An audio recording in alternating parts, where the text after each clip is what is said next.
Good morning students. तो आज हम पढ़ने वाले हैं क्लास 9 के अध्याय नंबर 15 को। तो यहाँ पर हम लोग इसको बहुत अच्छे से धीरे धीरे याद करते हुए पढ़ेंगे और एक बार में ही बहुत सारी बातें आपको लगभग याद हो जाएंगी। तो हमारा चैप्टर कौन सा है? ये है चैप्टर नंबर 15 और ये है खाद्य संसाधनों में सुधार। तो सबसे पहला तो आपको सीखना है कि खाद्य संसाधन किसे कहते हैं।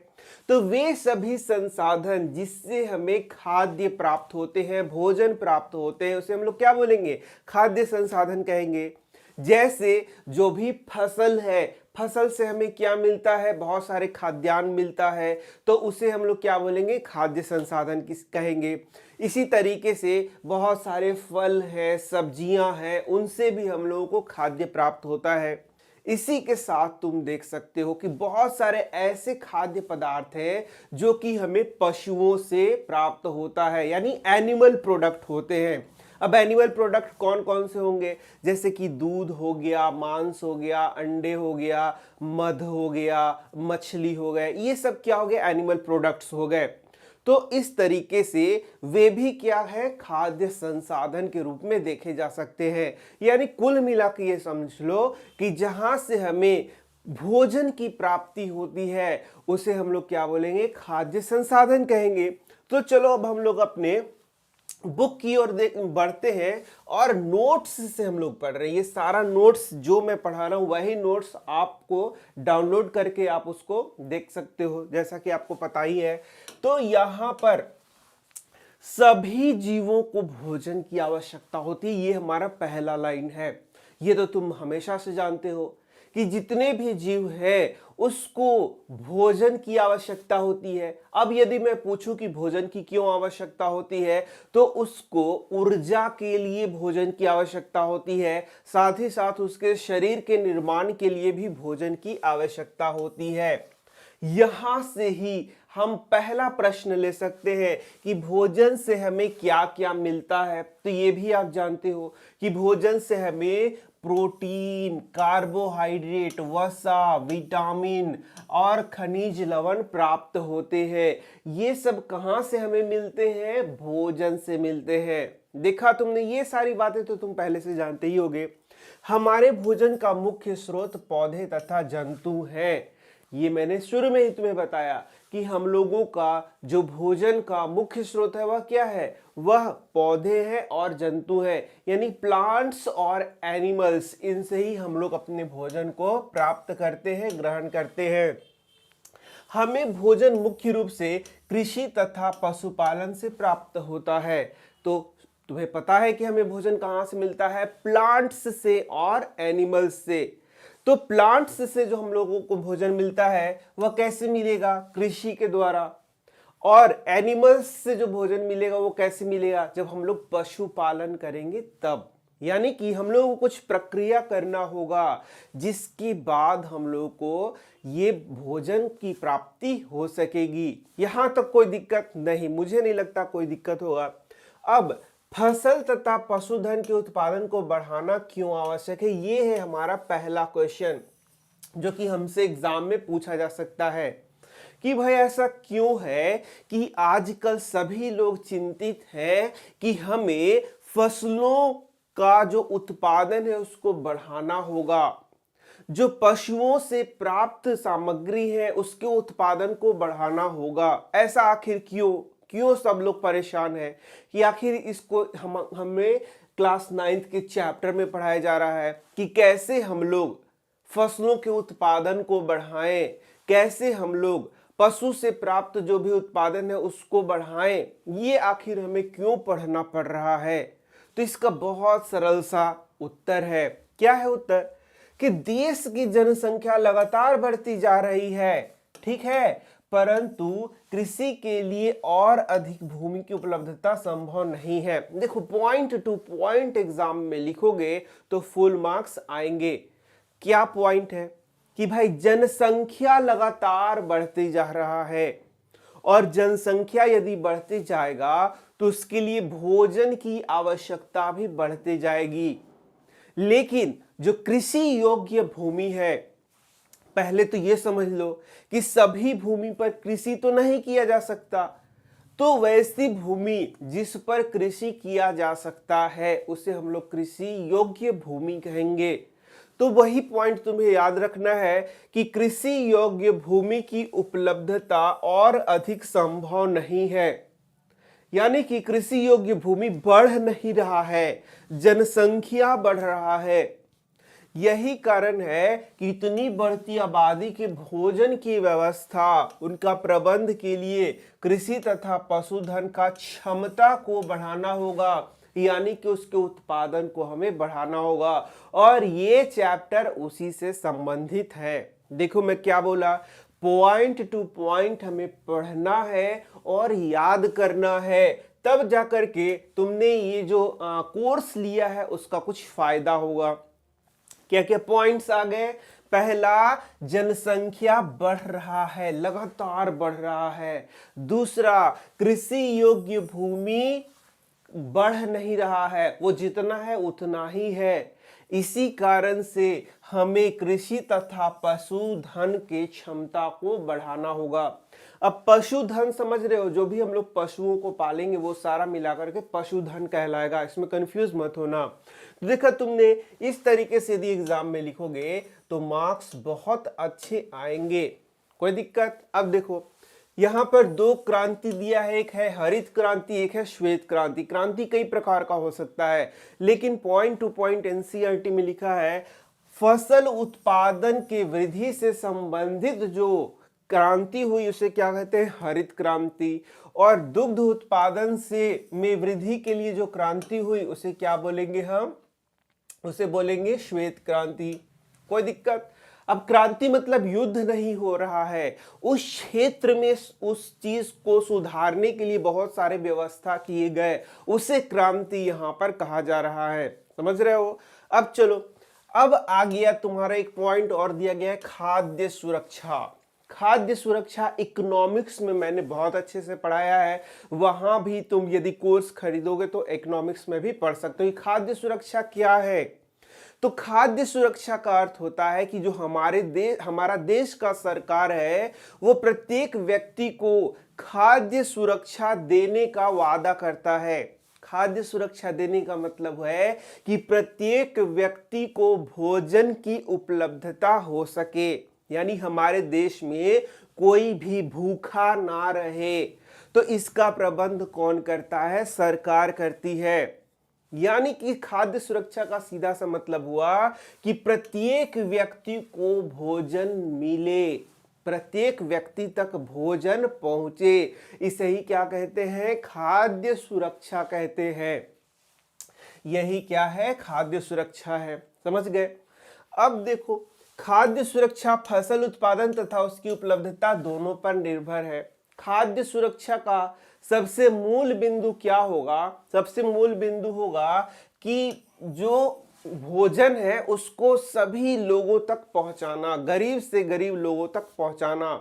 इकोनॉमिक्स में मैं तुम्हें बताऊंगा, पीडीएस सिस्टम हमारे यहाँ पर लागू है, हमारे सरकार ने इसको लागू किया है, पब्लिक डिस्ट्रीब्यूशन सिस्टम, जन वितरण प्रणाली, जिसमें सभी लोगों को मुफ्त अनाज दिया जाता है, या फिर बोला जाए तो मिनिमम वैल्यू पर बहुत कम दामों पर अनाज का वितरण किया जाता है गरीब लोगों को, जिससे कि वे भूखे ना रहें। ठीक है? तो भाई ठीक है, ये सब बात तो ठीक है, लेकिन यदि उत्पादन ही ना हो तो क्या खाद्य सुरक्षा सरकारें दे सकती है? नहीं। इसलिए यहां पर बोल रहा है कि सबसे पहला चीज जो कि खाद्य सुरक्षा के लिए होगा वो होगा कि फसल का उत्पादन में क्या हो? वृद्धि हो, इतना फसल में उत्पादन हो सके कि लोगों को खाद्य सुरक्षा दिया जा सके। चलो, ये तो इकोनॉमिक्स का था, इससे क्वेश्चन एग्जाम में पूछा जाता है। अब देखो, कृषि तथा पशुपालन, ये दोनों पॉइंट्स तुम समझ ही रहे हो। कृषि मतलब खेती करना, पशुपालन मतलब पशुओं को पालना। अब पशुपालन में ही क्या क्या आ जाएगा? पशुपालन में जो हम लोग गाय, बैल, भैंस, बकरी ये सब पालते हैं, भेड़, ये भी आ जाएंगे पशुपालन में। इसी के साथ जो मछली पालन करते हैं वो भी इसी में आ जाएगा। और इसी के साथ हमें मधुमक्खी पालन भी इस चैप्टर में पढ़ना है। संपोषणीय प्रणालियों को अपनाना आवश्यक है जिससे पर्यावरण में संतुलन बनाया जा सके। अब यहां पर एक वर्ड आता है संपोषणीय या संपोषणीय प्रणाली। अब ये क्या होता है, ये मैं तुम्हें भूगोल में फिर से पढ़ाऊंगा। ये कहता है कि जो हम लोग कृषि कर रहे हैं या पशुपालन कर रहे हैं वो इस प्रकार से करें कि हमारे पर्यावरण को कोई नुकसान ना पहुंचे।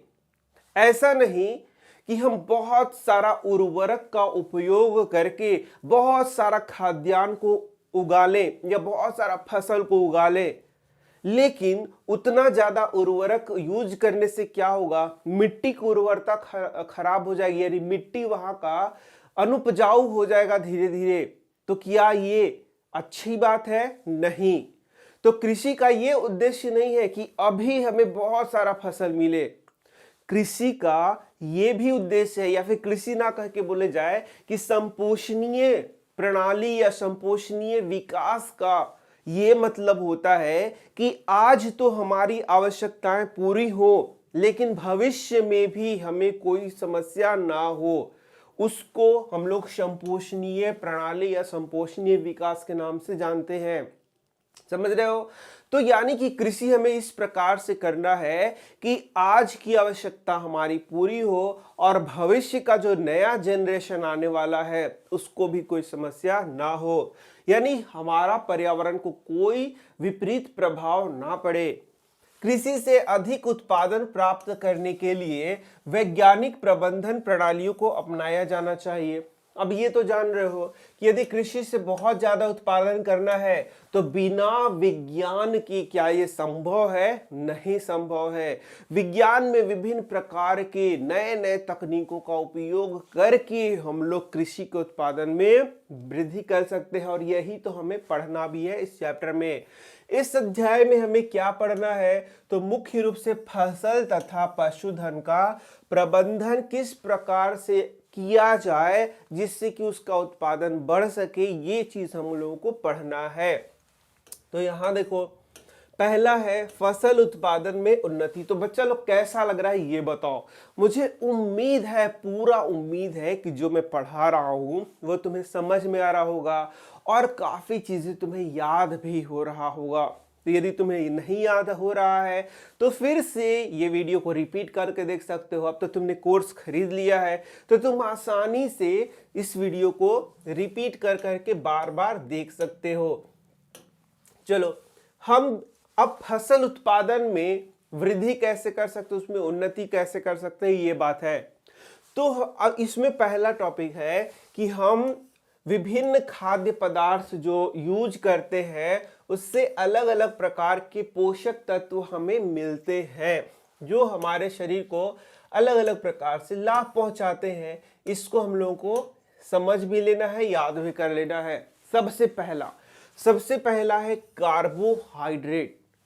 कार्बोहाइड्रेट हमें कहां से मिलता है, ये क्वेश्चन है। इसका उत्तर है हमें जो अनाज हम खाते हैं उसमें मुख्य रूप से हमें कार्बोहाइड्रेट मिलता है। तो क्या सर सिर्फ इसमें कार्बोहाइड्रेट मिलता है? नहीं, और भी चीजें मिलती हैं सूक्ष्म मात्रा में, और भी विटामिन मिनरल्स ये भी इसमें मिलते हैं लेकिन कम मात्रा में। यानी कि जो हम अनाज खाते हैं उसमें मुख्य रूप से कार्बोहाइड्रेट होता है, ये हमें याद रखना है। ये हो गया एक ऑब्जेक्टिव क्वेश्चन। तो कौन कौन से अनाज है? चावल है, गेहूं, ज्वार, बाजरा, मक्का, ये सारे अनाज के अंतर्गत आते हैं। यह मुख्य रूप से हमें ऊर्जा देते हैं, ये भी एक क्वेश्चन हो गया।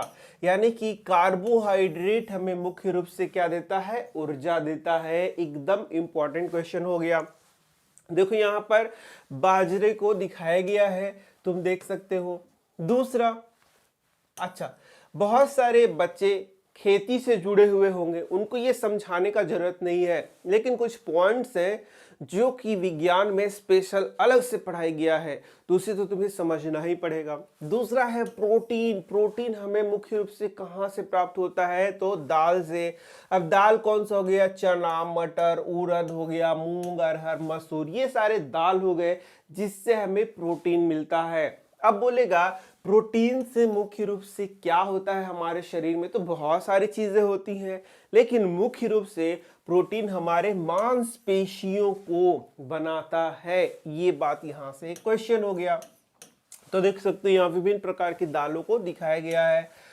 इसी प्रकार से तुम्हें याद करते जाना है चीजों को, ताकि साइंस एकदम आसान हो जाए और तुम्हें फुल मार्क्स एग्जाम में आ सके। इसके बाद है वसा। वसा हमें कहां से प्राप्त होता है, तो यहां पर बात हो रहा है फसलों का।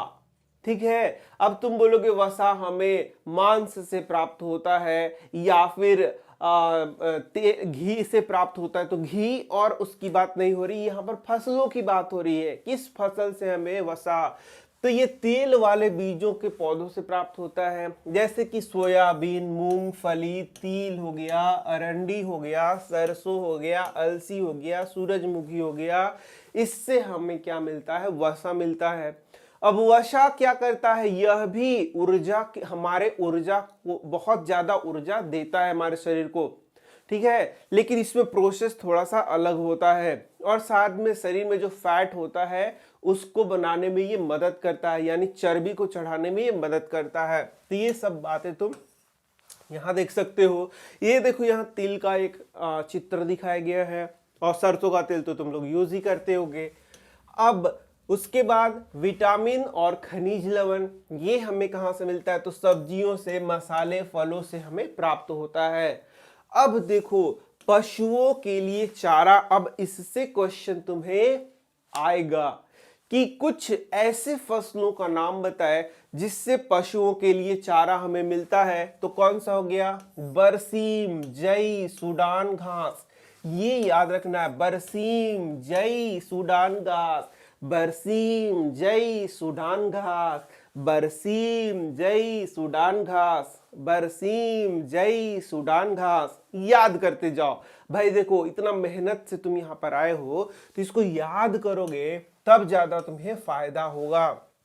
ये देखो, ये बरसीम घास को यहाँ पर चित्र में दिखाया गया है। अब हम लोग आते हैं आगे। तो आगे यहाँ पर ये देखो, ये सूडान घास को दिखाया गया है। हो सकता है तुम्हारे इलाके में ये होता भी होगा। अब यहाँ पर आ गए हम लोग कि विभिन्न प्रकार के फसलों के समुचित वृद्धि और विकास के लिए अलग अलग जलवायु संबंधित परिस्थितियां, तापमान, दीप्ति काल की आवश्यकता होती है। ये तो तुम सभी जानते हो कि जो अलग अलग प्रकार के फसल है, उसके उगने के लिए, उसके फूलने फलने के लिए अलग अलग तापमान चाहिए, है ना, बिल्कुल है। तो वही बोलता है कि अलग अलग जो फसलें हैं उसको उगाने के लिए हमें जो जलवायु संबंधी परिस्थितियां हैं वो विभिन्न प्रकार की चाहिए, जिसमें क्या आएगा, तुम्हारा तापमान आएगा, मिट्टी भी उसमें आ जाएगा, वर्षा भी उसमें आ जाएगा, और एक और चीज आएगा, वह है दीप्ति काल। अब यहां से याद करो, दीप्ति काल किसे कहते हैं, बहुत सारा आसान सा चीज है। दीप्ति को प्रकाश समझो, प्रकाश, और काल मतलब समय। तो किसी पौधा को वृद्धि के लिए कितना प्रकाश चाहिए। अब प्रकाश कहां से मिलता है, तो सूर्य से मिलता है। तो किसी पौधे के वृद्धि के लिए कितना समय तक सूर्य का प्रकाश का जरूरत होता है, उसी को हम लोग क्या कहते हैं, दीप्ति काल कहते हैं। कितना आसान है। जैसे बहुत सारे ऐसे पौधे हैं जिसके विकास के लिए जो दीप्ति काल है, यानी कि जो सूर्य के प्रकाश की को प्राप्त करने का अवधि है, टाइम है, वह उसको बहुत थोड़ा सा चाहिए। लेकिन बहुत सारे ऐसे पौधे हैं जिनके विकास के लिए ज्यादा देर तक उसको सूर्य का प्रकाश चाहिए, तो वही दीप्ति काल हो गया। दीप्ति काल किसे कहते हैं, तो बोलता है सूर्य प्रकाश के काल से संबंधित होता है। ठीक है, तो सूर्य प्रकाश, सूर्य के प्रकाश के काल, दीप्ति मतलब समझ लो सूर्य का प्रकाश, उसी के समय से रिलेटेड होता है हमारा दीप्ति काल। पौधे में पुष्पन तथा वृद्धि, पुष्पन मतलब फूल का आना, और उसके वृद्धि के लिए वे सूर्य के प्रकाश पर निर्भर होते हैं। कौन निर्भर होते हैं? तो पौधे। यानी कुछ पौधों को ये जो सूर्य का प्रकाश है वह कम समय के लिए चाहिए, उसमें फूल आ जाएगा, उसका वृद्धि हो जाएगा। और कुछ पौधों के लिए यह जो दीप्ति काल है वो लंबा होना चाहिए, अर्थात किसी पौधे को कितना देर तक सूर्य का प्रकाश मिल रहा है उसके दीप्ति काल का निर्धारण करता है। समझ रहे हो ना, कितना आसान है। मुझे उम्मीद होगा कि तुम्हें याद भी हो गया होगा, बहुत सरल सा चीज है ये, ठीक है। अब ऋतु के अनुसार फसलों को दो प्रकार से हम लोग बांटते हैं। देखो, पहला है खरीफ फसल और दूसरा है रबी फसल। लेकिन जो भूगोल है उसमें हम लोग जायद फसलों के बारे में भी पढ़ते हैं, तो ये तो भूगोल है नहीं, यहाँ पर हम लोगों को जो पढ़ाया गया एनसीईआरटी में वही पढ़ेंगे। तो रबी फसल और खरीफ फसल यहाँ पर बहुत महत्वपूर्ण है, क्योंकि भूगोल में भी ये क्वेश्चन आएगा तुम्हारा कि डिफरेंस लिखिए रबी फसल और खरीफ फसल में।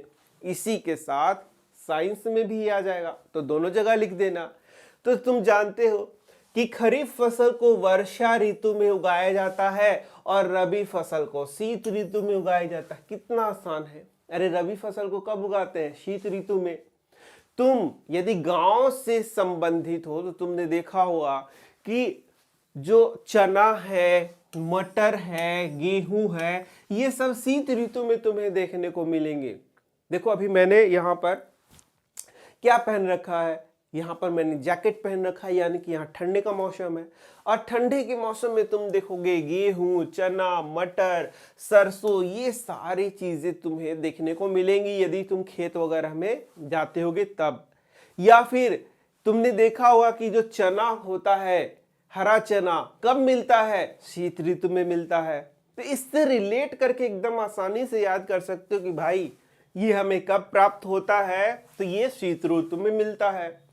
अब यदि शीत ऋतु में यानी कि फरवरी में ये मिलेगा तुम्हें, फरवरी मार्च में, तो कब लगाया जाता होगा?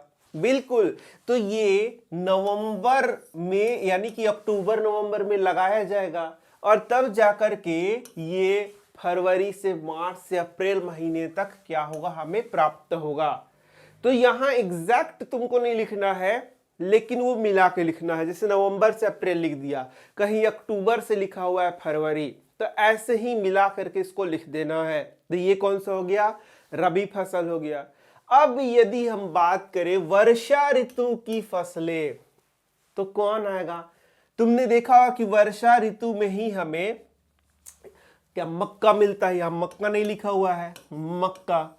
मक्का कब मिलता है? वर्षा ऋतु में मिलता है। यानी मक्का कैसा फसल हो गया? खरीफ फसल हो गया। धान कब उगाते हैं?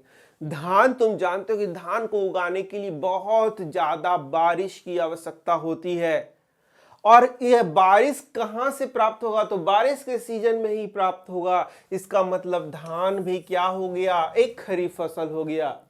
बाकी यहाँ अरहर, मूंग, उड़द, सोयाबीन, ये सब भी खरीफ फसल है, इसको याद रखो। तो तुम जरा सोचो कि बरसात का ऋतु कब आता है? जून में आता है। यानी जून में बहुत बारिश होना शुरू होता है, और ये फसलें बरसात की फसलें हैं। इनको कब बोया जाएगा?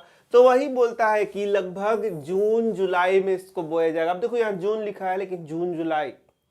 अब ध्यान दो, ये धान का फसल कितने महीने का होगा? 3 से 4 महीने का होगा। तो जून से 4 महीना कितना होगा?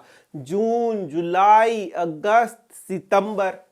तो यानी सितंबर अक्टूबर में इसको, तो यहां पर 2 महीना जून जुलाई लिख रहे हैं, तो उसको सितंबर अक्टूबर, ये 2 महीना लिख सकते हैं। तो इस तरीके से तुम आसानी से इसको याद कर सकते हो। थोड़ा सा दिमाग लगाओगे तो इसको रटना नहीं पड़ेगा। रटना नहीं चाहिए, रटोगे तो फिर बहुत मुश्किल होगा। ये हम लोग यहाँ लिख सकते हैं इन दोनों का अंतर। 1-2 पॉइंट और बोल रहा है, इसको समझ लेते हैं। तो भारत में सन 1960 से सन 2004 तक कृषि भूमि में मात्र 25% की वृद्धि हुई। अब तुम बोलोगे सर कृषि योग्य भूमि कैसे बढ़ेगा, खींच के बढ़ जाएगा? कृषि योग्य भूमि जहां पर हम लोग खेती कर सकते हैं वो कैसे बढ़ेगा? वो तो कैसे बढ़ सकता है सर? तो सिंपल सा बात है भाई, कृषि योग्य भूमि को, जैसे कि मान लो बहुत सारा उबड़ खाबड़ जमीन है, तो उबड़ खाबड़ जमीन कृषि योग्य है? नहीं है। तो क्या किया जाता है, इसको फिर प्लेन कर देंगे, तो प्लेन करने से फिर इसमें कृषि योग्य ये भूमि हो सकता है। इसकी धीरे धीरे उर्वरता बढ़ जाएगी और ये कृषि योग्य भूमि बन जाएगा। कहीं कहीं पर जंगलों को काट दिया जाएगा और जंगलों को काट करके साफ कर दिया जाएगा, तो वहां भी कृषि योग्य भूमि होगा। इस प्रकार से कृषि योग्य भूमि का विस्तार होता है, वह भी बढ़ सकता है, लेकिन एक लिमिट में बढ़ेगा। ये शुरू में ही हम लोगों ने देखा कि कृषि योग्य भूमि को जितना मन उतना हम लोग बढ़ा नहीं सकते हैं। तो वही बोल रहा है कि कृषि योग्य भूमि में वृद्धि हुई है, 25% की वृद्धि देखी जा रही है, लेकिन जो अन्न का पैदावार है वो 4 गुना बढ़ गया। देख रहे हो तुम? इसका मतलब कुछ न कुछ ऐसा वैज्ञानिक पद्धति को अपनाया गया जिससे कि कृषि में बहुत ज्यादा विकास हुआ। कम भूमि में ही ज्यादा खेती की जाने लगी, ज्यादा पैदावार किया जाने लगा। तो यह कैसे हुआ? तो कृषि प्रणालियों में सुधार करके। यही हम लोग को पढ़ना है कि आखिर कौन से कृषि प्रणालियों में, कौन से कृषि पद्धति में, यानी कृषि करने के तरीके में क्या क्या बदलाव लाया जाए कि हमें कम भूमि में ही बहुत ज्यादा उत्पादन मिल सके। फसल उत्पादन में सुधार की प्रक्रिया में प्रयुक्त गतिविधियों को निम्न प्रमुख वर्गों में बांटा जाता है, यही हमें याद करना है।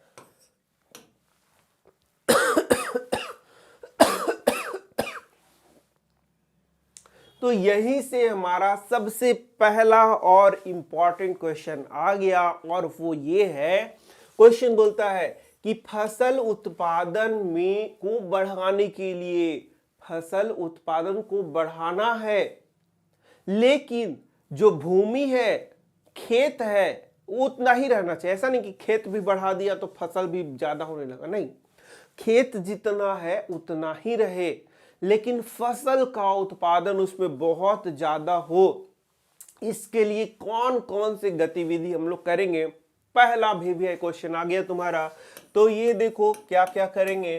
तो बोलता है सबसे पहला बोलता है कि फसल की किस्मों में सुधार, दूसरा फसल उत्पादन प्रबंधन, और तीसरा फसल सुरक्षा प्रबंधन। तो ये 3 पॉइंट्स हमें क्या कर लेना है, याद कर लेना है। देखो क्या बोला जाता है कि जब एग्जाम में तुम्हें आंसर लिखना है तो अपने शब्दों में उसको आंसर को लिखना है, लेकिन ये हमेशा लागू नहीं होता है। कई बार ये जो पॉइंट्स है एज इट इज तुम लिखोगे तो बहुत ज्यादा मार्क्स आएंगे, इसको अपने भाषा में लिखने का जरूरत नहीं है। तो यहां पर फसल के किस्मों में सुधार, ये ऐसे ही एग्जाम में लिखना, दूसरा उत्पादन प्रबंधन, तीसरा सुरक्षा प्रबंधन, ये तीनों ऐसे ही लिख देना तो तुम्हारा नंबर ज्यादा आएगा। तो किस्मों में सुधार क्या होगा वो पूरा डिटेल पढ़ेंगे, उत्पादन प्रबंधन कैसा होगा उसका डिटेल पढ़ेंगे, और सुरक्षा प्रबंधन होगा उसको भी डिटेल में हम लोग पढ़ेंगे। तो यदि शॉर्ट में देखा जाए तो शॉर्ट में यही बोल रहा है कि फसल के किस्म में सुधार, यानी अच्छी किस्म के बीजों का यूज करना। तो बोलता है कि अच्छी किस्म का बीजों को चुनना, यही क्या हो गया हमारा सबसे पहला पॉइंट हो गया। दूसरा, जब फसल उग जाएगा तो उसका अच्छे प्रकार से देखभाल करना ताकि उसमें ज्यादा से ज्यादा हमें अनाज प्राप्त हो, तो यहां उचित देखभाल करना, ये दूसरा पॉइंट हो गया। अब यहां यदि फसल खेतों में उग जा रहा है तो उसका सुरक्षा कई दृष्टिकोण से किया जाता है, और कटे हुए फसलों का भी हम लोगों को हानि से बचाना होता है, उसके बारे में हमें तीसरा पॉइंट पढ़ लेना है। तो इस तरीके से ये हमें पूरा विस्तृत पढ़ना है, जो कि हम लोग आगे एक एक करके पढ़ने वाले हैं। सबसे पहला टॉपिक है फसल के किस्मों में सुधार। तो सबसे पहला प्रश्न यहां से यही आता है कि आखिर फसल के किस्म में आप क्यों सुधार करना चाहते हैं, क्या क्या उसके फायदे हो सकते हैं। अरे भाई, तुम चाहते हो कि खेत में अच्छे गुणवत्ता वाले बीजों का उपयोग करना, तो आखिर तुम चाहते क्यों हो, ऐसी कौन कौन सी खूबी है, ऐसी कौन कौन सी खासियत है जो कि तुम चाहते हो कि तुम्हारे फसल में आए। तो उसी को यहाँ पर प्रश्न बना के लिखा जाएगा और ये क्वेश्चन आएगा तुम्हारे एग्जाम में कि अच्छे किस्म के फसलों के उपयोगी कौन कौन से गुण हैं, उसको तुम लिख दो। तो क्या है, सबसे पहला हम लोग देखें तो सबसे पहला तो यही है कि उत्पादन जो है वह बहुत ज्यादा हो। सबसे पहला यही लिखेंगे कि बहुत ज्यादा उत्पादन हो। भाई सबसे प्रमुख चीज क्या है, उत्पादन ज्यादा हो, ज्यादा से ज्यादा फसल से अनाज हमें मिले। ठीक है, तो उत्पादन ज्यादा हो। दूसरा क्या है कि उत्पादन की गुणवत्ता, कि जो फसल हमें मिल रहा है वो बहुत अच्छी गुणवत्ता वाला हो, बहुत पोषक तत्व से भरपूर हो, बहुत अच्छा हमें स्वाद में लगे, ये सारा चीज उसका गुणवत्ता होना चाहिए। इसी के साथ बहुत सारे ऐसे गुण हैं जिसको हम लोग आगे पढ़ने वाले हैं। तो इसमें से कुछ ऐसे भी लिखे जा सकते हैं जैसे उर्वरक के प्रति अनुरूपता, रोग प्रतिरोधक क्षमता। जैसे जो बीज हम लोग लगा रहे हैं उससे जो पौधे उगेंगे उसमें यदि रोग प्रतिरोधक क्षमता होगा तो वहां पर उससे हमें अच्छे फसल प्राप्त होंगे, क्योंकि जो फसल की बर्बादी होगी वो बहुत कम होगी। ठीक है, तो इसको और डिटेल में आगे पढ़ेंगे। चलो अब आगे हम लोग देखते हैं क्या लिखा हुआ है। अब है फसल की किस्म में सुधार कि कौन कौन सी विधियां हैं। ये क्वेश्चन बहुत इंपॉर्टेंट है। तो इसकी दो विधियां हैं।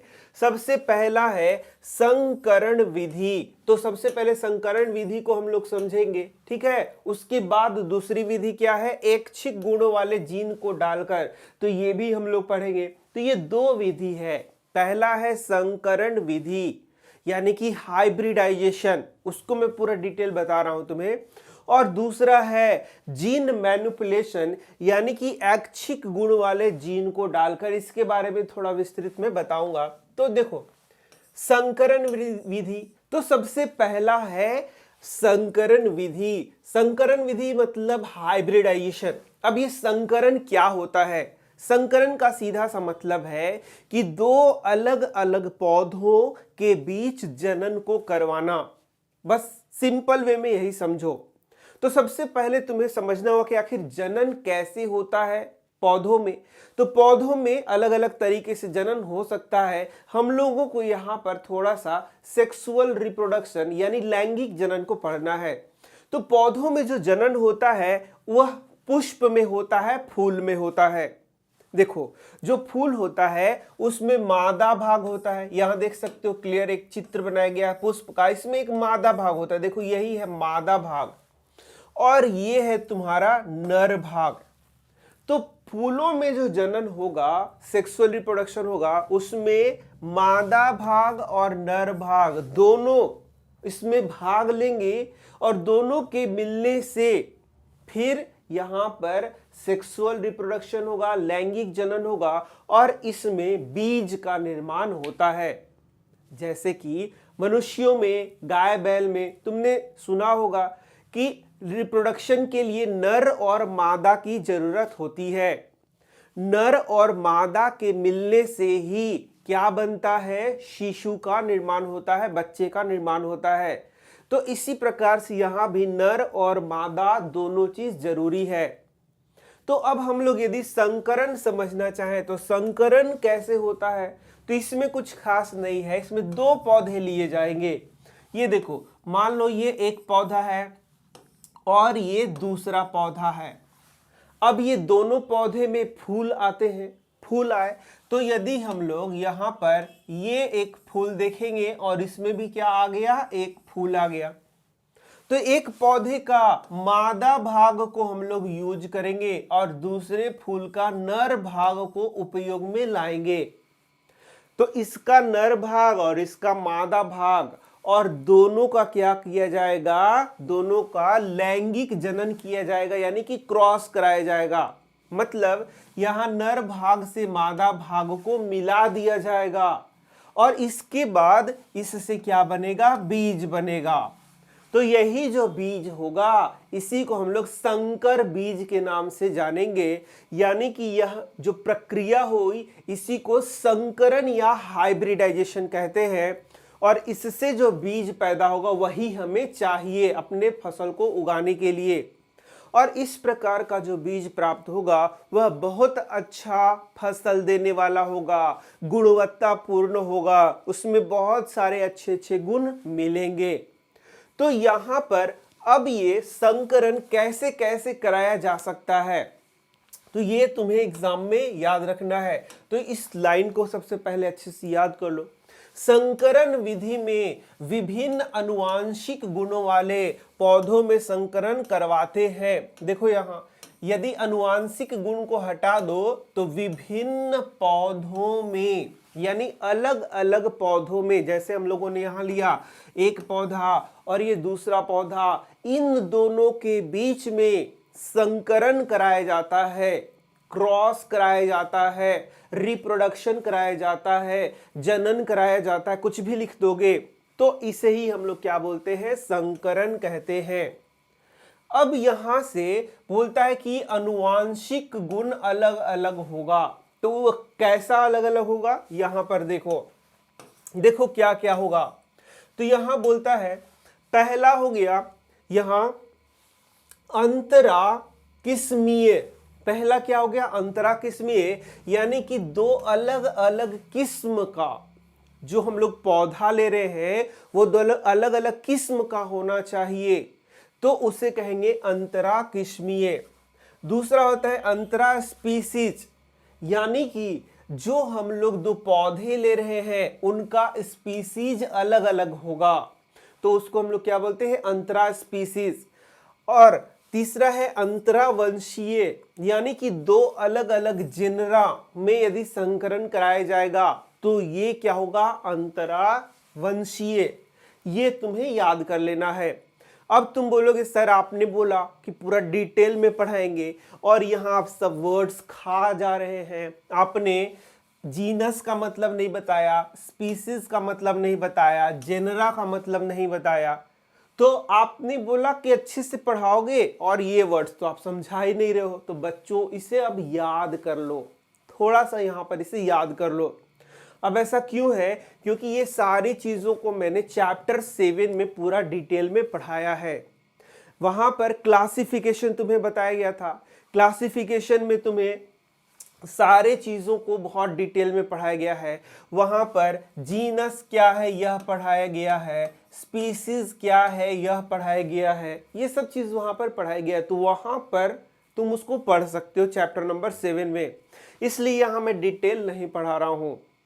तो इस तरीके से ये तीनों तुम्हें याद रखना है और इसके बारे में याद रखना है, ये बहुत जरूरी है। एग्जाम में इससे क्वेश्चन आएगा, अंतरा किस्मीय, अंतरा स्पीसीज, अंतरावंशीय, अंतरा किस्मीय, अंतरा स्पीसीज, अंतरावंशीय।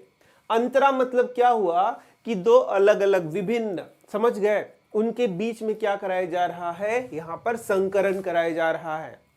बस, तो किस्मीय स्पीसीज वंशीय, किस्मीय स्पीसीज वंशीय, किस्मीय स्पीसीज वंशीय, अंतरा किस्मीय, अंतरा स्पीसीज, अंतरा वंशीय, याद कर लो। अब ये किस्मीय है तो दो किस्म हो गया, स्पीसीज है तो दो स्पीसीज हो गया, और वंशीय है तो दो अलग अलग जेनरा हो गया। बस यही तो याद करना है, सिंपल सा बात है, तो इसे याद कर लो। अब चलो दूसरा है ऐच्छिक गुणों वाले जीन को डालकर। अब ये जीन क्या होता है, जीन मैंने तुम्हें यह भी जीन के बारे में पढ़ाया है चैप्टर नंबर 5 में। देखो शुरू के चैप्टर्स जब पढ़ लोगे तब यहाँ पर आओगे तो सारा चीज समझ में आएगा। जीन क्या होता है जल्दी से बता दो, नहीं पता तो चैप्टर 5 में तो भाई पढ़ाया है। जीन क्या होता है ये समझो कि जैसे मान लो कि एक कुत्ता है, उसका बच्चा कुत्ता ही क्यों होता है, एक मनुष्य है उसका बच्चा मनुष्य ही क्यों होता है। इसका अर्थ, इसका एक्सप्लेनेशन ऐसे है कि जो कुत्ता होता है उसका डीएनए उसके बच्चे में आता है, और ये डीएनए में ही माता पिता के सारे गुण मौजूद होते हैं। यानी कुत्ता का जो भी गुण है उसके डीएनए में आएगा और वही डीएनए से उसका बच्चा बन रहा है, इसीलिए वह बच्चा भी क्या होगा, कुत्ता होगा। इसी प्रकार से मनुष्य का जो डीएनए है उसी से मनुष्य बन रहा है, इसलिए मनुष्य का सारा गुण वो रखेगा। समझ रहे हो? इसी प्रकार से पौधे में भी मान लो ये आम का पौधा है, तो इसका जो बीज होगा उसमें सारा गुण किस चीज का आएगा, आम के पौधे का आएगा। किसके द्वारा? डीएनए के द्वारा। ये सब पढ़ा है तुमने। अब इसी डीएनए ये जो डीएनए तुम्हें दिख रहा है, इस डीएनए का विशेष भाग जो खास गुण को लाता है उसे हम लोग क्या कहते हैं, जीन कहते हैं। ये तो तुम्हें बताया ही है मैंने कि ये जो डीएनए का टुकड़ा हो गया जो कोई खास गुण को एक जनरेशन से दूसरे जनरेशन ले जा रहा है, उसे हम लोग क्या कहते हैं, जीन कहते हैं। तो अब इसका मतलब हो गया कि ये जो जीन है उसी में खास गुण छुपा होता है। जैसे यदि अच्छा क्वालिटी चाहिए, अच्छा क्वालिटी के लिए एक खास जीन होगा कि नहीं होगा। इसी के साथ पौधों में लंबाई को बढ़ाने के लिए एक खास जीन होगा। समझ रहे हो? यानी हर एक गुण के लिए इसके पास एक खास गुण होगा। तो वही अब यहां पर बोल रहा है कि ऐच्छिक गुण वाले जीन को, ये जीन ऐसे लिख देना, जीन को क्या कहते हैं, किसी फसल में हम लोग आरोपित कर देंगे, किसी फसल में इंट्रोड्यूस कर देंगे, किसी फसल में हम लोग डाल देंगे, तो वह गुण, उस गुण के कारण वो जो फसल होगा उसमें वह गुण आ जाएगा। जैसे कि मान लो मैंने एक जीन को निकाला और इस जीन में क्या खासियत है कि यह रोग प्रतिरोधक क्षमता को बढ़ाता है, और इस जीन को मैंने इस प्लांट में डाल दिया। इस प्लांट में क्या कर दिया, डाल दिया। तो ये जीन क्या करेगा, इस प्लांट में जा करके इसमें रोग प्रतिरोधक क्षमता को ले आएगा। तो यहां पर ऐच्छिक गुण मतलब क्या हो गया, वैसा गुण जो कि मैं चाह रहा हूं उसको मैंने कहां डाल दिया, पौधे में डाल दिया। तो इसे ही हम लोग क्या कहेंगे कि जीन मैनिपुलेशन, यानी कि ऐच्छिक गुणों वाले जीन को किसी पौधे में डालकर उसमें वो गुण को ले आना। तो यहां पर क्लियर लिखा भी हुआ है, तुम देख सकते हो। क्या बोल रहा है, बोलता है ऐच्छिक गुणों वाले जीन का डालना जिससे अनुवांशिकीय रूपांतरित फसल प्राप्त होती है। अनुवांशिकीय रूपांतरित फसल जिसको क्या बोलते हैं, जेनेटिकली मॉडिफाइड क्रॉप, यानी जीएम क्रॉप के नाम से जानते हैं। समझ में आ रहा है क्या, कि यदि एक खास प्रकार के जीन को, जिसमें कुछ खास गुण होता है, उसको किसी पौधे में डालकर, पौधे में डाला जाएगा तो पौधे में वो गुण दिखने लगेगा। तो जब ये पौधा जो हम लोगों ने बनाया उसको हम लोग कहेंगे जीएम क्रॉप। क्या बोलेंगे, जीएम क्रॉप। और यह पौधा कैसा होगा, अनुवांशिकीय रूपांतरित पौधा। अनुवांशिकीय रूपांतरित पौधा यानी कि उसमें अनुवांशिक यानी जीन में उलटफेर किया गया है। समझ रहे हो ना, सब बात बहुत साधारण तरीके से मैं बता रहा हूं। तो इसे जीएम क्रॉप के नाम से हम लोग जानेंगे। अब देखो, वे फसल जिनके अनुवांशिक पदार्थ डीएनए में बदलाव किया जाता है, अर्थात ऐसी फसलों की उत्पत्ति इनकी बनावट में अनुवांशिकीय रूपांतरण से की जाती है। इसका मतलब जो हम पौधा बना रहे हैं उसमें मन चाहे जीन को डाल करके उसको बना रहे हैं, यानी कि उसमें कोई खास गुण को हम लोग डालना चाह रहे हैं।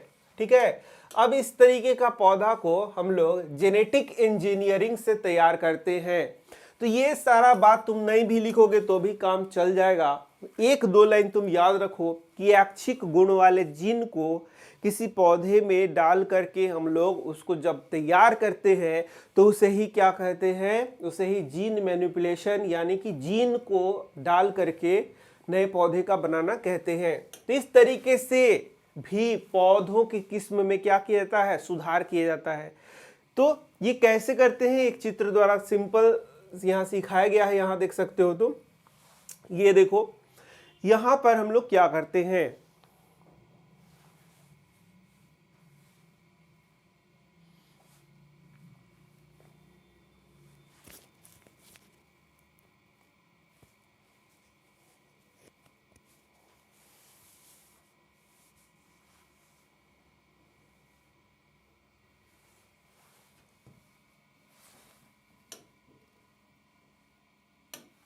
तो बहुत सरल भाषा में सिखा रहा हूं, डिटेल में नहीं हम लोग पढ़ेंगे, एकदम सिंपल सा। कि सबसे पहले तो हम लोग पहचान करते हैं कि कौन सा जीन किस गुण को लाता है। जैसे कि यहां पर हम एक उदाहरण देख रहे हैं जिसमें एक ऐसा गुण लाना है कि जो कि इंसेक्ट को मारे। जो मान लो कि ये पौधा, ऐसा पौधा हम लोग तैयार करेंगे कि इसके पत्तियों को यदि कोई कीड़ा खाता है तो वो कीड़ा क्या हो जाए, मर जाए। तो भाई ऐसे कैसे तैयार किया जाए, क्या ऐसा गुण हो सकता है? बिल्कुल हो सकता है। तो उसके लिए हम लोग क्या करेंगे, एक ऐसे जीन को खोजेंगे या पहचान करेंगे। जीन मतलब क्या हो गया, डीएनए का टुकड़ा जो उस गुण को लाता है। किस गुण को लाता है कि यदि कोई कीड़ा उस पौधे के पत्तियों को खाता है तो कीड़ा क्या हो जाएगा, मर जाएगा। यानी कि ये जो जीन का टुकड़ा है वो ऐसा केमिकल बनाएगा पौधों में कि जैसे ही कोई कीड़ा खाएगा वो कीड़ा के शरीर में वो केमिकल जाएगा और कीड़ा क्या हो जाएगा, मर जाएगा। तो इसका मतलब सबसे पहले हम लोग उस जीन को पहचानेंगे, ठीक है, और उस जीन को पहचान करके उसके टुकड़े को हम लोग लेंगे। ये देखो, ये जीन को हम लोगों ने पहचाना और उसके टुकड़े को हम लोगों ने लिया। अब ये टुकड़ा पौधों में कैसे डाला जाएगा? क्या सुई से पौधे में डाल देना है? नहीं, सुई से नहीं डालना है। इसके लिए अलग अलग तरीके होते हैं। तो इसमें क्या किया जाता है कि इसमें बैक्टीरिया का यूज किया जाता है और भी चीजों का यूज किया जाता है। तो बैक्टीरिया का यूज करके उसके एक भाग को लिया जाता है और उसमें इस जीन को डाल दिया जाता है। एकदम सरल शब्दों में मैं बता रहा हूं। और फिर इस जीन को क्या करते हैं हम लोग, यहां देखो, इस जीन को हम लोग टिश्यू कल्चर में यूज करते हैं। मतलब कि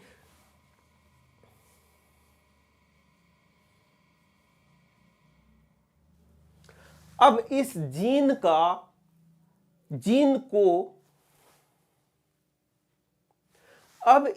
को हम लोग क्या करते हैं, टिश्यू कल्चर में सेल्स में डाल देते हैं। अब बोलोगे टिश्यू कल्चर क्या है, ये सब तो मुझे समझ में नहीं आ रहा। तो सिंपल ऐसे समझने की कोशिश करो कि यहां कोशिकाओं से पौधे बना दिए जाते हैं, उसे टिश्यू कल्चर कहते हैं। तो कोशिकाओं में इस जीन को हम लोग डाल देंगे। मान लो कि ये कोशिका है, उसमें इस जीन को हम लोगों ने डाल दिया, यानी इस कोशिका में ये जीन आ गया। कैसा जीन?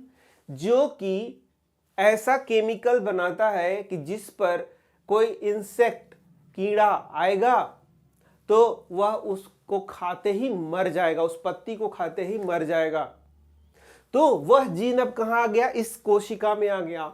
और इसी कोशिका को वैज्ञानिक तरीके से इसी को आगे ग्रोथ कराया जाता है और इसी कोशिका से क्या बन जाता है, पौधा बन जाता है। ये क्या बन गया, पौधा, इसी कोशिका से। अब जब इसी कोशिका से बना है तो सभी कोशिकाओं में वो जीन मौजूद है जो कि केमिकल को बनाएगा। इसका मतलब पूरे पौधे में ही वह केमिकल मौजूद होगा। अब कोई इंसेक्ट यदि इस पौधे के पत्ती को खाता है तो देखो वो क्या हो जाएगा, मर जाएगा। तो देखा तुमने किस प्रकार से मन चाहे जीन को इस पौधे में हम लोगों ने इंट्रोड्यूस कराया। अब तो ये तुम्हें समझ में आ गया होगा कि ऐसे जा करके सुई से इसको नहीं डाल देना है, इसको प्रक्रिया है जिसके द्वारा हम लोग इसको इंट्रोड्यूस कराते हैं।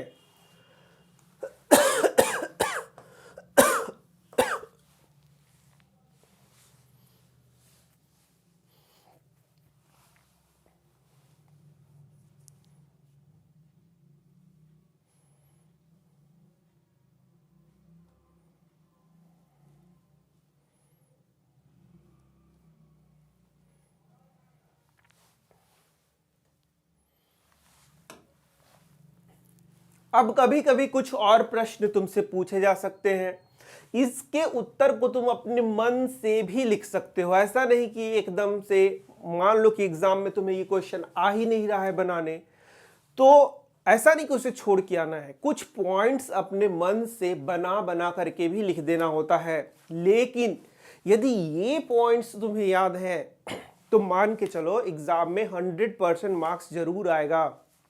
तो क्या क्वेश्चन बोलता है? बोलता है कि फसल का जो किस्म हम लोग चुन रहे हैं, ठीक है, तो उसको चुनने के समय में क्या क्या ध्यान देना चाहिए। जैसे मान लो मैं एक किसान हूं और कोई फसल का किस्म मैं चुन रहा हूं, तो उसमें मुझे क्या क्या ध्यान देना चाहिए, कौन कौन सी चीज बातों को सोचना चाहिए कि अरे मैं ये बीज ला रहा हूं तो ऐसा ऐसा चीज होना चाहिए। ये क्वेश्चन यदि आएगा तो सबसे पहला कि फसल की किस्म का चयन करना है, यानी बीज का जब चयन करके बोना है। जैसे मान लो धान मैं लगा रहा हूं, किसान हूं मैं और धान लगा रहा हूं, तो कैसा धान लगाया जाए अपने खेत में जिससे कि ज्यादा पैदावार हो। तो इसके लिए क्या क्या बात ध्यान रखना है?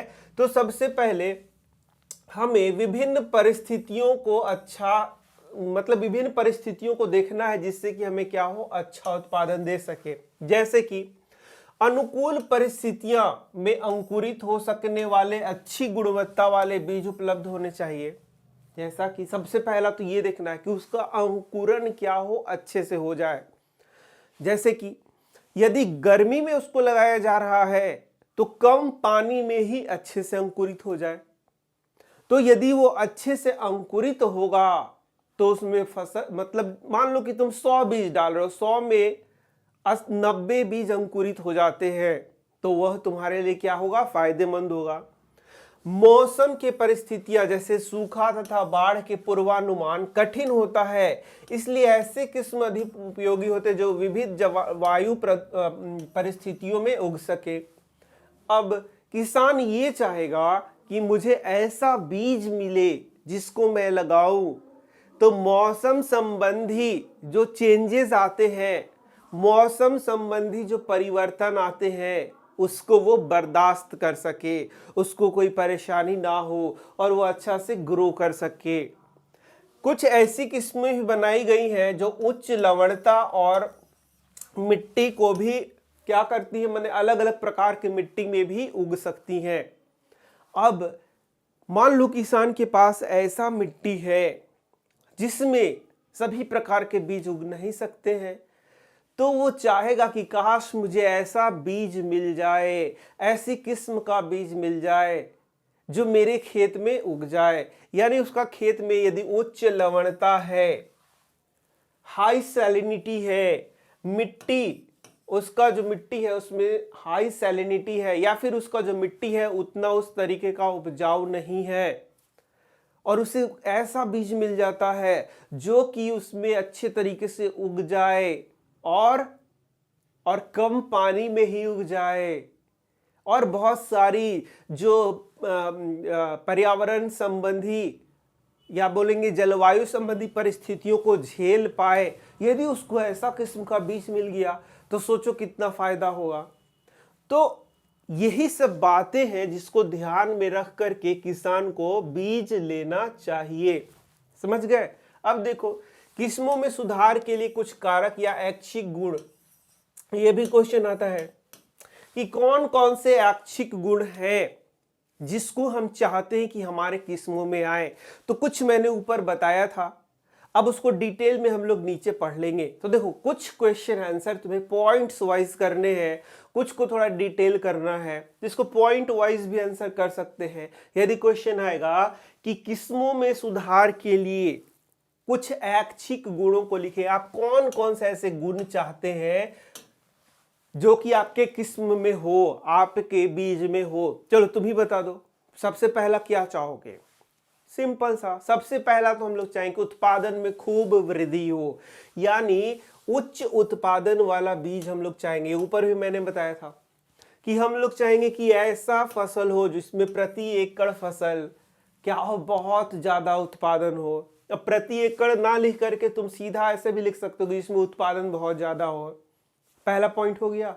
दूसरा और क्या चाहोगे? कि उन्नत किस्म हो, बहुत अच्छा किस्म हो, बहुत गुणवत्तापूर्ण किस्म हो। क्या? जैसे कि फसल उत्पादन की गुणवत्ता प्रत्येक फसल में अलग अलग होती है।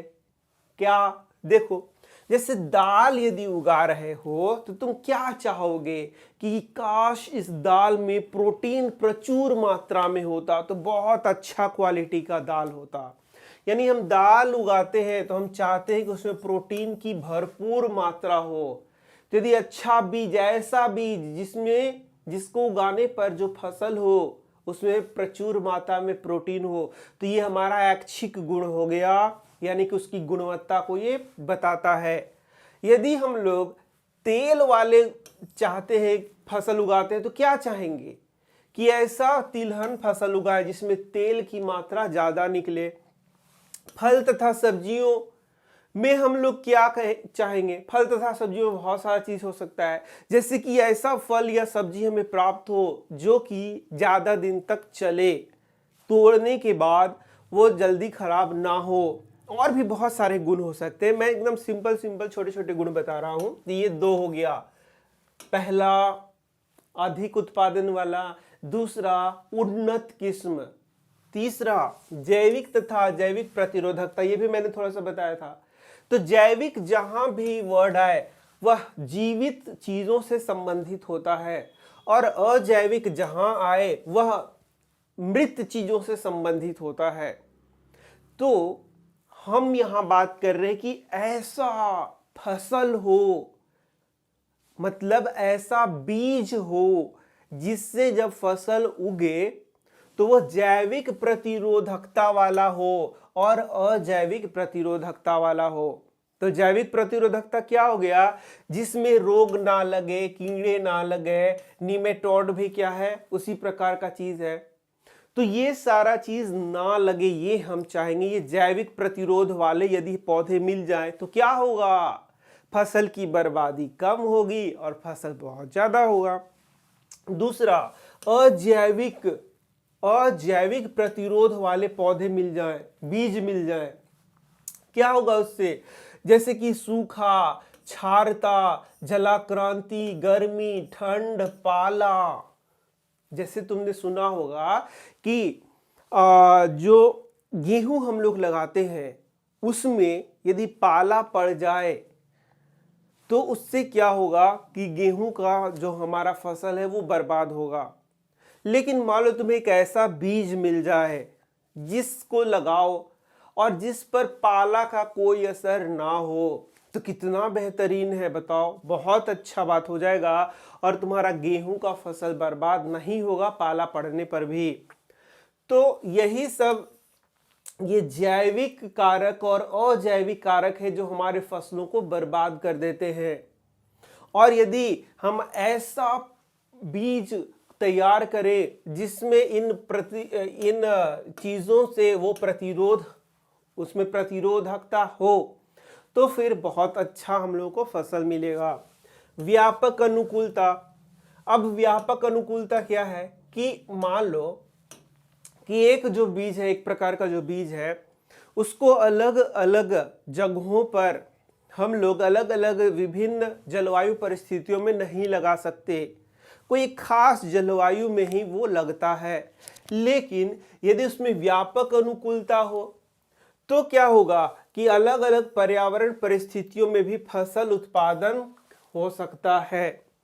एक ही किस्म को विभिन्न क्षेत्रों के जलवायु में लगाया जा सकता है। ये अच्छा है कि खराब है? बिल्कुल खराब है। पर बिल्कुल अच्छा है जी, बिल्कुल अच्छा है कि मान लो मेरे पास एक ऐसा बीज हो जो कि व्यापक अनुकूलता रखता हो, मतलब अलग अलग जलवायु में जिसे हम लगा सकते हो, तो वो हमारे लिए बहुत फायदेमंद होगा। अब परिपक्वन काल में परिवर्तन। परिपक्वन काल क्या है?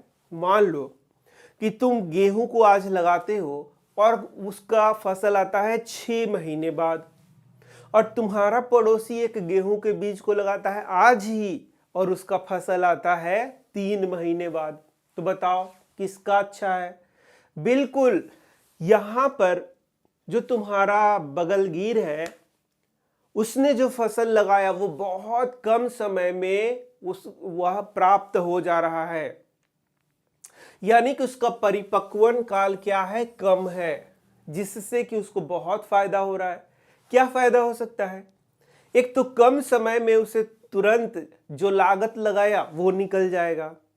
उसके बाद क्या फायदा हो सकता है? एक ही खेत में एक साल के अंदर कई फसलों को वो लगा सकता है।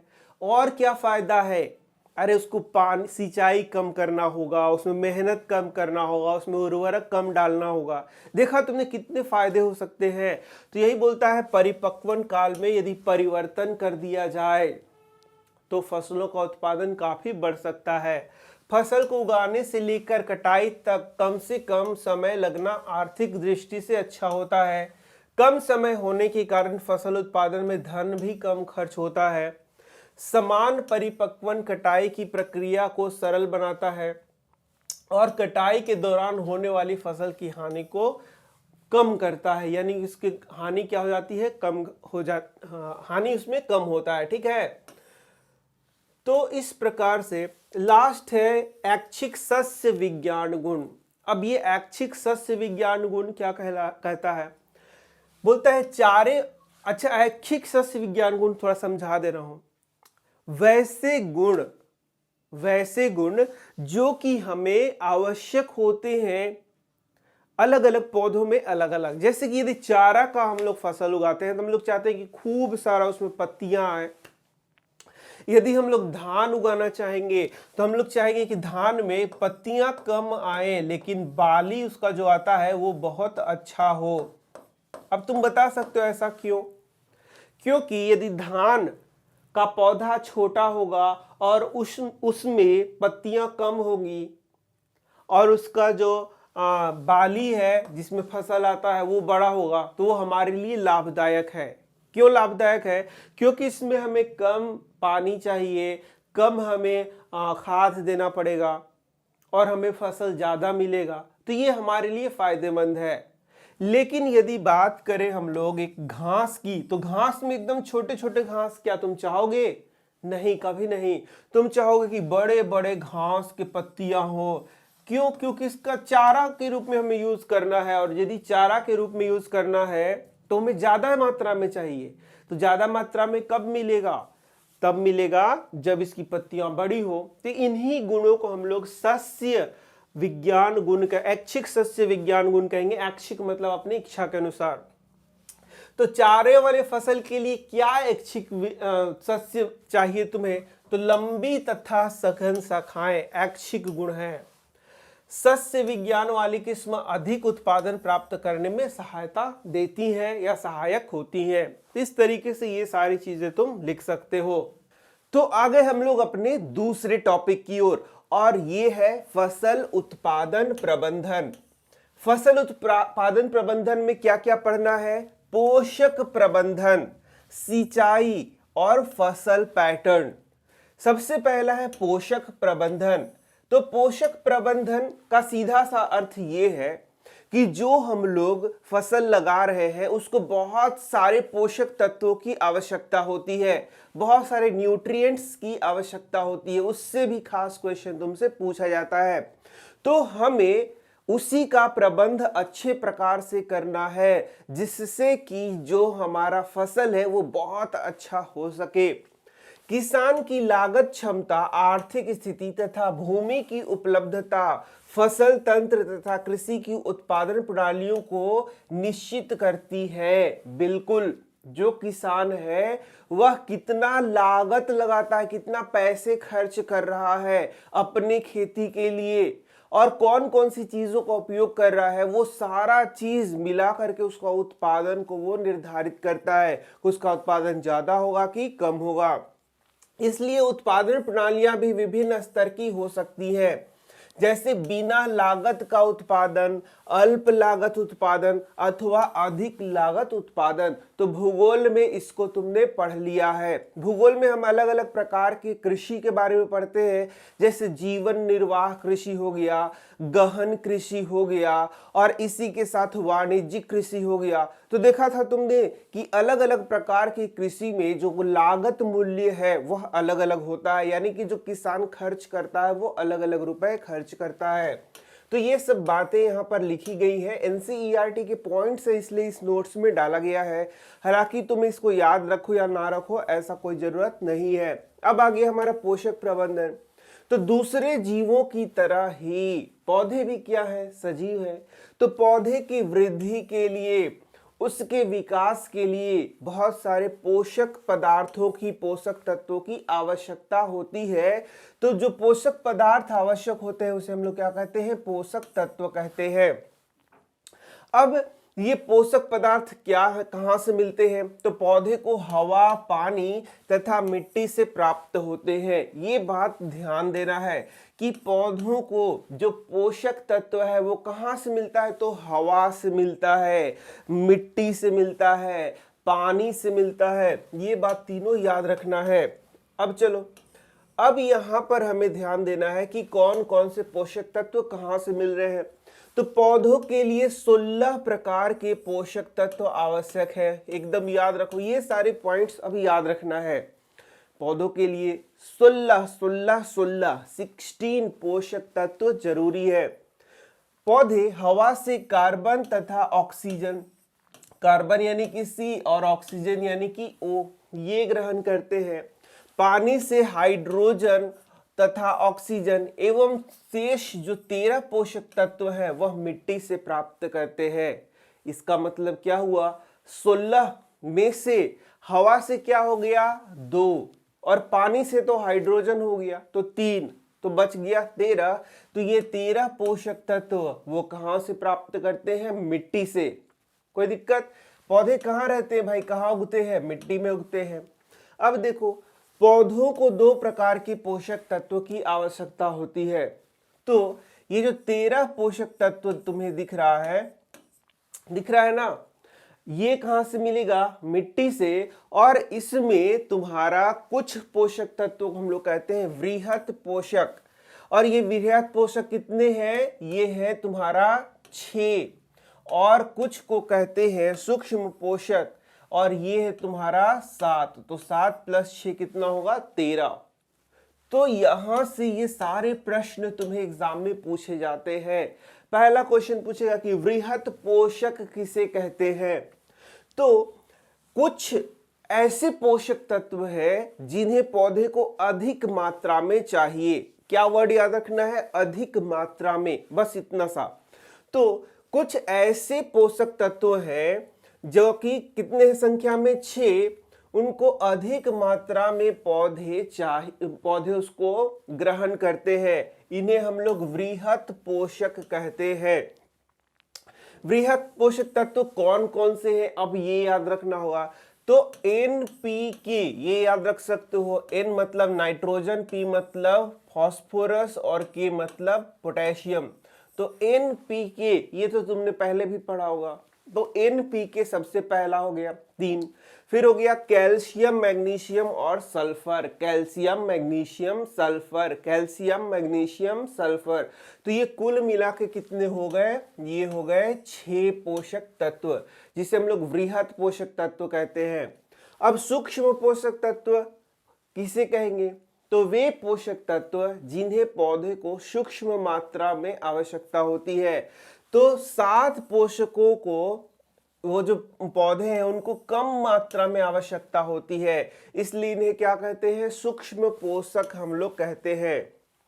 जैसे कि लोहा, मैग्नीज, ठीक है। और भी यहाँ पर मैं बता दे रहा हूँ, boron, zinc, copper, chlorine, molybdenum. तो ये जो दिख रहा है मॉलिब्डेनम, ये तुम्हारा बहुत बार एग्जाम में पूछा जाता है, ये सूक्ष्म पोषक तत्व है या वृहत पोषक तत्व है। इसी के साथ कैल्शियम भी कई बार पूछता है कि सूक्ष्म पोषक तत्व है कि वृहत पोषक तत्व है। तो ये क्वेश्चन बहुत इंपॉर्टेंट है। तो यहाँ पर तुम देख सकते हो, ये क्लियर यहाँ लिखा हुआ है, ये देखना। तो हवा से क्या मिल रहा है, कार्बन और ऑक्सीजन मिल रहा है। पानी से क्या मिल रहा है, हाइड्रोजन और ऑक्सीजन मिल रहा है। तो ये कुल मिलाकर कितना हो गया, 3 यहां से मिल गया, ठीक है। अब जो 16 है वे यहां से मिल रहे हैं। तो वृहत पोषक 6 है और तुम्हारा सूक्ष्म पोषक 7 है। टोटल कितना हो गया, 13। और 13 + 3 कितना हो गया, 16। एकदम याद कर लो। कौन कौन से है? तो बृहद पोषक में nitrogen, phosphorus, potassium, calcium, magnesium, sulphur. सूक्ष्म में iron, manganese, boron, zinc, copper, molybdenum और फिर क्लोरीन। तो ये सारे तुम पॉइंट्स को याद कर लो। ये याद करने वाला है क्योंकि इससे एग्जाम में जरूर क्वेश्चन पूछा जाता है। अब आ गए हम लोग नेक्स्ट पॉइंट की ओर, जो कि बहुत जरूरी है, एग्जाम में क्वेश्चन पूछा जाता है। अब जो हम लोग फसल उगा रहे हैं उसमें कोई जरूरी नहीं है कि मिट्टी से सारे पोषक तत्व उसे मिल जाएं। तो इसके लिए हमें बाहर से खाद या उर्वरक का उपयोग करना पड़ता है। समय समय पर पौधों के पोषक तत्वों की आपूर्ति करनी पड़ती है। तो यहां पर अब हम लोगों को पढ़ना है खाद के बारे में और उर्वरक के बारे में। तो सबसे पहला क्वेश्चन तो तुम्हें खाद और उर्वरक के बीच में अंतर पूछ सकता है, लेकिन हम लोग यहां पढ़ ले रहे हैं कि खाद किसे कहते हैं। यहां देखो खाद किसे कहते हैं, तो खाद कार्बनिक पदार्थ होता है। क्या होता है? कार्बनिक पदार्थ, यानी कि खाद में कार्बनिक पदार्थों की मात्रा अधिक होती है। अब खाद का निर्माण कैसे होता है? तो जो गोबर है या घर का जो डिकम्पोजेबल सब्सटेंसेस है, जैसे कि तुम्हारा भूसी हो गया, या फिर जो हम लोग सब्जी के छिलके हैं या सड़ा हुआ सब्जी है, उन सब को जब हम लोग फेंक देते हैं तो वो सड़ता गलता है और डिकम्पोज होता है, यानी कि अपघटित हो जाता है। तो गोबर हो गया, भूसी हो गया, पत्तियां हो गई, डालियां हो गई, सब्जी के टुकड़े हो गए, कुछ सब्जी भी हो गए, वो सब क्या होते हैं? डिकम्पोज होते हैं, अपघटित होते हैं और अपघटित होकर के वे खाद का रूप ले लेते हैं तथा यह मिट्टी को अल्प मात्रा में पोषक प्रदान करते हैं। तो ये जो खाद होता है कैसे बनता है ये तुमने समझा।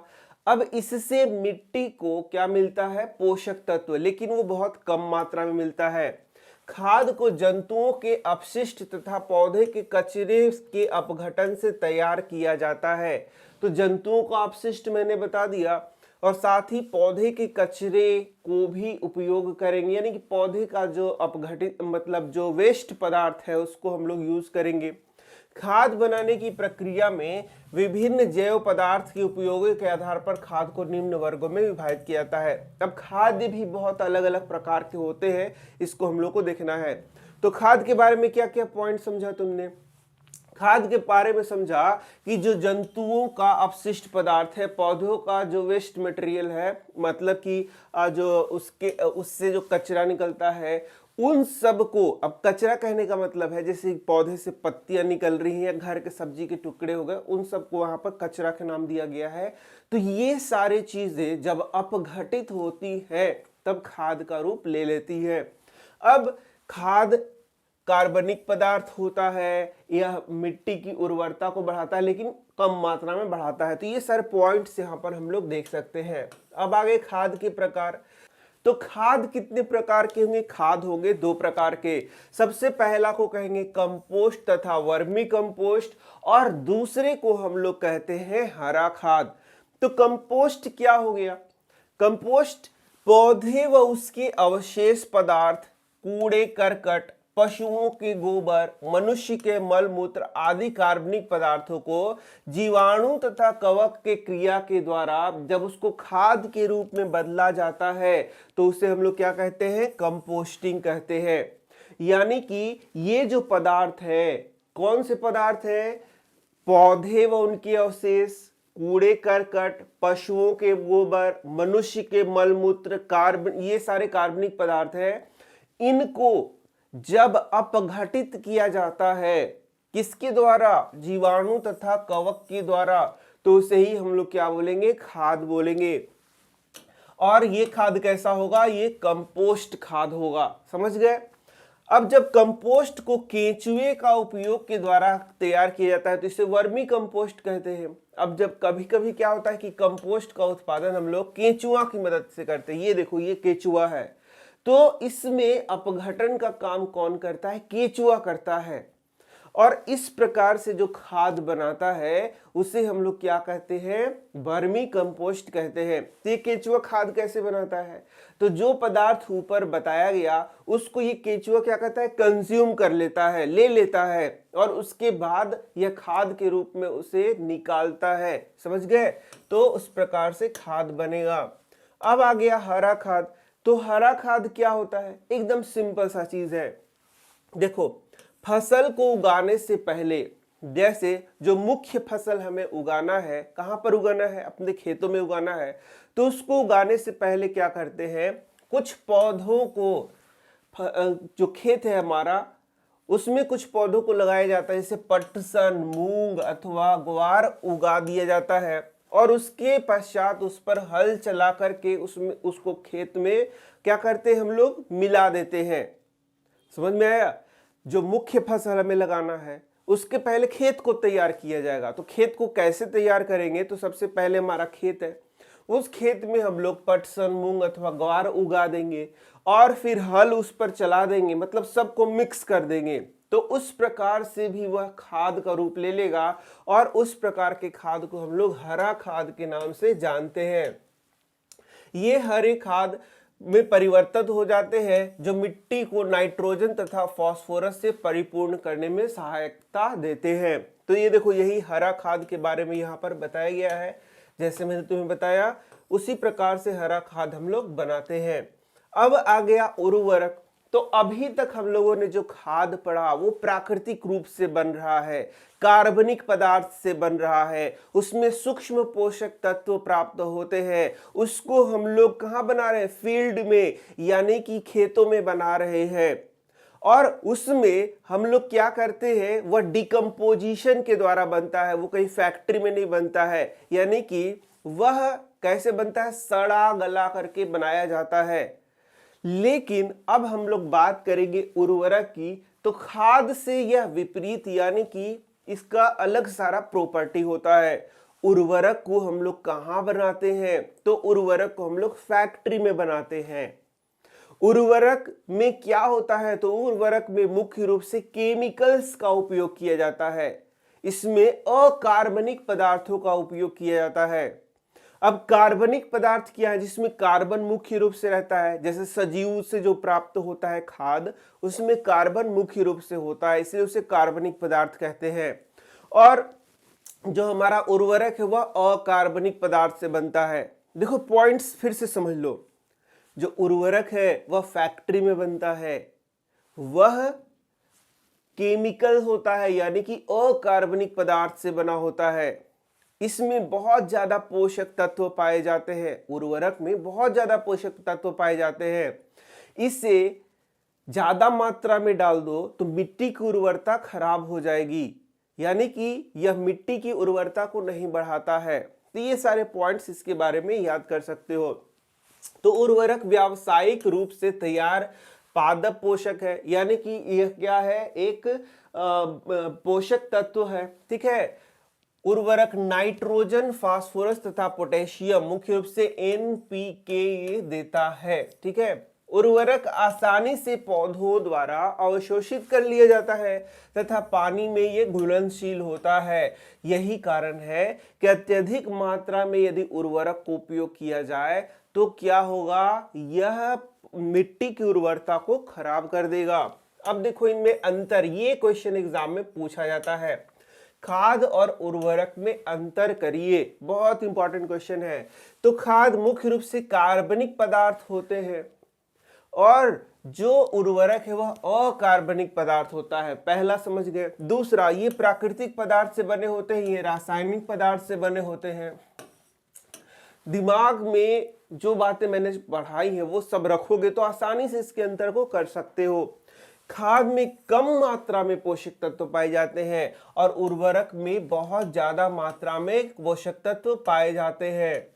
देखो, खाद सस्ती होती है तथा खेतों में ही बनाई जा सकती है, लेकिन जो उर्वरक होते हैं वो महंगे होते हैं और फैक्ट्रियों में तैयार किए जाते हैं।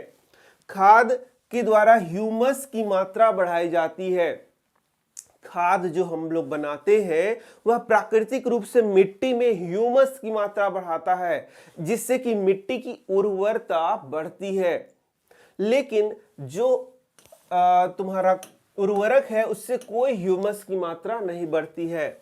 खाद का लगातार प्रयोग मिट्टी की उर्वरता को घटाता नहीं है बल्कि बढ़ाता ही है, लेकिन उर्वरक का लगातार प्रयोग करने से मिट्टी की उर्वरता घटती है और ये मिट्टी को क्या कर सकता है, प्रदूषित भी कर सकता है। तो ये सारे पॉइंट्स तुम यहां लिख सकते हो। अब कार्बनिक कृषि या खेती के बारे में कुछ पॉइंट्स तुम्हारे बुक में लिखा गया है, एनसीईआरटी बुक में, उसको हम लोग देख लेते हैं कि भाई कार्बनिक कृषि कैसे करते हैं, खेती कैसे करते हैं। तो अभी जो हम लोग खेतों में खेती कर रहे हैं उसमें हम लोग रासायनिक खाद, रासायनिक उर्वरक का उपयोग कर रहे हैं, रासायनिक कीटनाशक का उपयोग कर रहे हैं और रासायनिक खरपतवार नाशक का उपयोग कर रहे हैं। कुल मिला के कहा जाए तो बहुत सारे केमिकल्स का उपयोग किया जा रहा है। तो ये जो केमिकल है हमारे स्वास्थ्य के लिए या मनुष्यों के स्वास्थ्य के लिए बहुत हानिकारक हो सकता है। तो अब एक ऐसी पद्धति प्रचलित की जा रही है जिसमें कि इन केमिकल्स का उपयोग बहुत कम हो, और जब इन केमिकल्स का उपयोग कम होगा तो ये उतना ज्यादा हानिकारक नहीं होगा। चलो, तो खेती करने की जिस पद्धति में रासायनिक उर्वरक, रासायनिक पीड़कनाशी, रासायनिक शाकनाशी आदि का उपयोग बहुत कम या नहीं के बराबर होता है उसे हम लोग क्या कहते हैं, कार्बनिक कृषि कहते हैं। समझ गए? तो यहां पर इनका उपयोग नहीं कर रहे हैं तो इनसे काम कैसे चलेगा? जैसे कि मान लो उर्वरक नहीं डाल रहे हैं तो कैसे पोषक तत्व का भरपाई होगा? तो उसके लिए खाद का उपयोग कर सकते हैं। मतलब अल्टरनेट हमें यूज करना होगा जिससे कि जो कमी है उसको पूरा किया जा सके, लेकिन केमिकल्स का उपयोग ना के बराबर करना है। इस पद्धति में कार्बनिक खाद का प्रयोग करेंगे। पुनर्चक्रित अपशिष्टों जैसे पुआल, गोबर इत्यादि तथा जैव कारकों, नील हरित शैवाल का संवर्धन का अधिकतम उपयोग करेंगे। तो नील हरित शैवाल यहां समझो, ठीक है। तो क्या बोल रहा है कि इसमें खाद का उपयोग करेंगे सीधे सीधा। तो खाद कैसे बनाएंगे भाई? तो पुआल से बनाएंगे, गोबर से बनाएंगे, इन सब चीजों से बनाते हैं। इसी के साथ नील हरित शैवाल का उपयोग करते हैं जो कि एक बहुत अच्छा खाद का क्या है, ये एक बहुत अच्छे खाद के रूप में इसको उपयोग में लाया जा सकता है। तो इन सब का उपयोग हम लोग किस में करेंगे? कार्बनिक कृषि में करेंगे। अनाज, फल, सब्जी को स्टोर करने के लिए नीम की पत्तियों तथा हल्दी का जैव कीटनाशकों के रूप में उपयोग किया जाता है। अब जो कीटनाशक है उसमें केमिकल का उपयोग नहीं करेंगे, प्राकृतिक रूप का, जैसे प्राकृतिक चीजों का, जैसे हल्दी का, नीम की पत्तियों का यूज करेंगे स्टोर करने के लिए। तो इन सब चीजों को यहाँ पर उपयोग किया जाएगा। कुशल फसलीकरण पद्धति के लिए मिश्रित खेती, अंतरा फसलीकरण तथा फसल चक्र आवश्यक है। ये फसल तंत्र कीट, पीड़क तथा खरपतवार को नियंत्रित करते हैं तथा पोषक तत्वों की भी प्रदान करते हैं।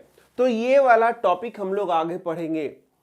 क्या है ये टॉपिक? ये है फसल पैटर्न, कैसे फसलों को अलग अलग पैटर्न में किया जाए जिससे कि मिट्टी की उर्वरता बनी रहे, ज्यादा से ज्यादा हमें फसल मिले, साथ ही साथ और भी कृषि संबंधी हमें फायदा मिले। तो ये कौन है? मिश्रित खेती, अंतरा फसलीकरण, फसल चक्र।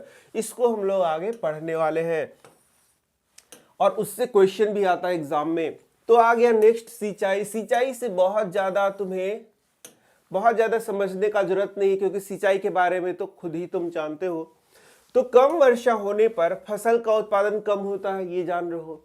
अरे भाई, जो हम लोग खेतों में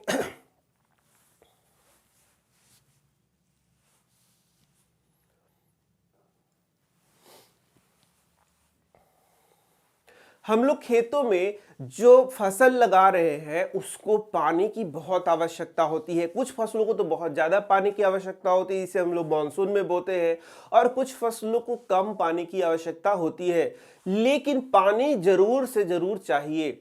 तो ये जो फसल है उनको अच्छे से ग्रोथ करने के लिए समय समय पर इनको पानी देना होता है, इसी को हम लोग सिंचाई कहते हैं। तो जो प्राकृतिक रूप से वर्षा होती है वो तो ठीक है, उसे सिंचाई नहीं कहते, लेकिन समय समय पर जो हम लोग अपने द्वारा उसको पानी दिया जाता है उसे हम लोग क्या कहते हैं, सिंचाई कहते हैं। और यदि सिंचाई नहीं किया जाए तो क्या होगा, तुम खुद ही समझ रहे हो। यदि सिंचाई नहीं किया जाए तो पौधों का ग्रोथ सही से नहीं होगा, पौधे सूख सकते हैं, ठीक है, ये सारा चीज। चलो, तो यहां पर हम लोग बहुत सारे स्रोतों का उपयोग करेंगे, जैसे कुआं, ठीक है। अब कुआं भी दो प्रकार का होता है, खुदा हुआ कुआं तथा नलकूप। ये तो तुम जानते हो, ये देखो यही नलकूप है, और खुदा हुआ कुआं तुमने देखा ही होगा। इसके बाद नहर है, नहरों के द्वारा भी हम लोग, नहर जानते हो ना, नहर क्या होता है, नदियों से कुछ इस तरीके से रास्ता निकाला जाता है जिससे होकर के पानी आए और पूरा बहुत विस्तृत लंबी दूरी तक वो तय करे, और उसे हम लोग क्या बोलते हैं, नहर। जैसे ये देख सकते हो, ये नहर बनाई गई, बहुत बड़ा नहर है, ठीक है। और गांव में छोटे छोटे नहर भी बनाए जाते हैं। इसी प्रकार से नदी जल उठाव प्रणाली, डायरेक्ट नदी से ही पानी को उठाया जाता है और खेतों में डाला जाता है। देखो यहाँ इस प्रणाली में पानी को सीधे नदियों से ही पंप द्वारा, पंप तो समझते हो, यदि गांव से जुड़े हुए तो पंप पता ही होगा, इकट्ठा कर लिया जाता है। इससे सिंचाई का उपयोग नदियों के पास वाले खेतों के लिए बहुत लाभदायक होता है। तालाब के बारे में तुम जानते ही हो, जिसके द्वारा हम लोग पानी को इकट्ठा करते हैं और जो भूमिगत पानी को क्या करता है, बढ़ाता है। तो इस प्रकार से ये बहुत साधारण सा टॉपिक था, इसे तुम नोट से खुद पढ़ सकते हो।